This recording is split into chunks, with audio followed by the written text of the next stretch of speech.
আসসালামু আলাইকুম। সবাই কেমন আছেন? আশা করি ভালো আছেন। আল্লাহর রহমতে আমরা মা ছেলে ভালো আছি। তো আজকে আমি রান্না করছিলাম আচারি বেগুন। এটা একটা ভাইরাল, আমি জানি কিনা ভাইরাল কিনা তা জানি না, কিন্তু আমি শুনছি ভাইরাল। সেজন্য আমিও রান্না করে ফেললাম আচারি বেগুন। তো আচারি বেগুন রান্না করার জন্য আমি ছোটো, ছোটো করে বেগুনটা কেটে নিছি। তারপর হচ্ছে হলুদ, মরিচ, লবণ দিয়ে এটা মেখে নিব। মেখে নেওয়ার পরে এখন আমি ভাজবো। হালকা করে ভাজতে হবে, যেহেতু বেগুন একটা নরম সবজি, ভেঙে যেতে পারে। এজন্য একবারে হালকা লো হিটে ভাজতে হবে, একবারে কম জাল দিয়ে ভেজে নেব আমি। তো আমার মোটামুটি ভাজা শেষ, এখন আমি নামিয়ে নেব। তো এখন আমি কষানোর জন্য তেল দিব, তেলের জন্য কড়াইটা বসাইছি। তো সে কড়াইটা গরম হতে হতে বললে আমি আমার সম্বন্ধে কিছু বলি। আমি এই জগতে একেবারেই নতুন। ভিডিও এডিট করতে পারি না, ভিডিও করতে পারি না ভালো করে। আমি ভয়েস ওভার ভালো করে দিতে পারি না, কী বলবো সেটাও জানি না, মাঝে মাঝে চুপ করে থাকি। তো যাই হোক, আপনারা আমার এগুলা ভুল ত্রুটি সবগুলা ক্ষমার চোখে দেখবেন আর আমার পাশে থাকবেন। আপনারা পাশে না থাকলে আমি কিছুই করতে পারবো না।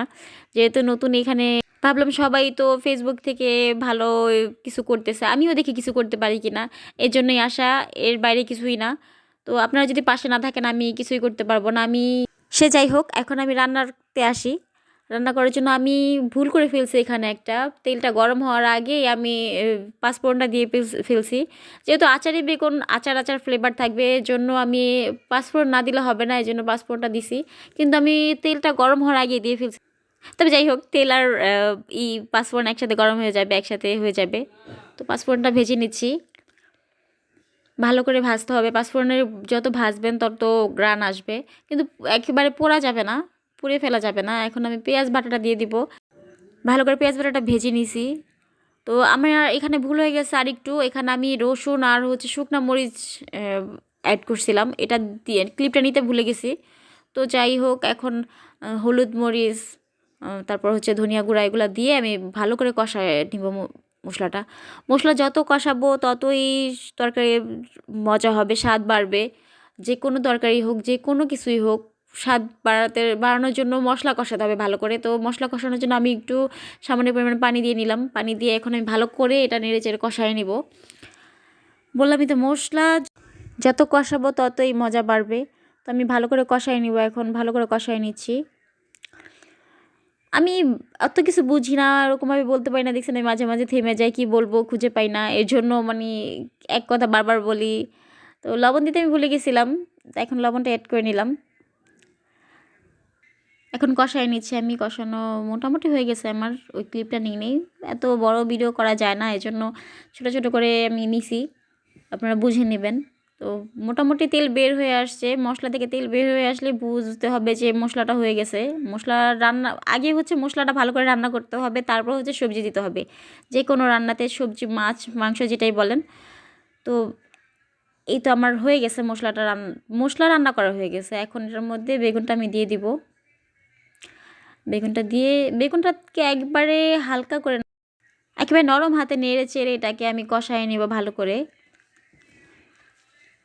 এখন হচ্ছে আমি ভালো করে কষায় নিয়ে এটাকে ঢেকে দিব। ঢেকে দিলে কিছুক্ষণ হতে দিব দমে। হ্যাঁ, একবারে লো হিটে, একবারে কম জালে আমি এটাকে রান্না করে নেব। তো এখন ঢেকে দিছি। এখন আমার মোটামুটি এটার কষানো হয়ে গেছে। এখন হচ্ছে আসল যে এটা মিশাবো, এটাই হচ্ছে আচারি নাম হয়েছে। এই যেটা মিশাবো এটার জন্য এটার নাম হয়ে গেছে আচারি বেগুন। তো আচারি বেগুন করার জন্য আমি প্রথমে তো পাঁচফোড়ন দিয়েছিলাম, সরিষা তেল দিছি একটা গ্রান আসার জন্য। এখন হচ্ছে আমি তেঁতুলের পানি মেশাবো, তেঁতুল গোলা পানি। এটার সাথে আমি সামান্য চিনি মিশায় এটা গুলাই নিয়েছিলাম। তো এটা দিয়ে এখন আমি নেড়ে চেড়ে আবার করে রান্না করে নিব। এখন কাঁচামরিচ দিয়ে দিলাম অল্প কিছু। তো এখন আমি ঢেকে দিব, ঢেকে এটাকে হয়ে আসছে মোটামুটি, আমার হয়ে গেছে, আমার আচারের বেগুন হয়ে গেছে। দেখুন তেল বের হয়ে গেছে তরকারি থেকে। এখন কেমন হয়েছে বা কী সেটা হচ্ছে মোস্তাকিম বলবে, আপনারা দেখুন। মোস্তাকিম যেটাই রান্না করি মোস্তাকিমের কাছে মজাই লাগে।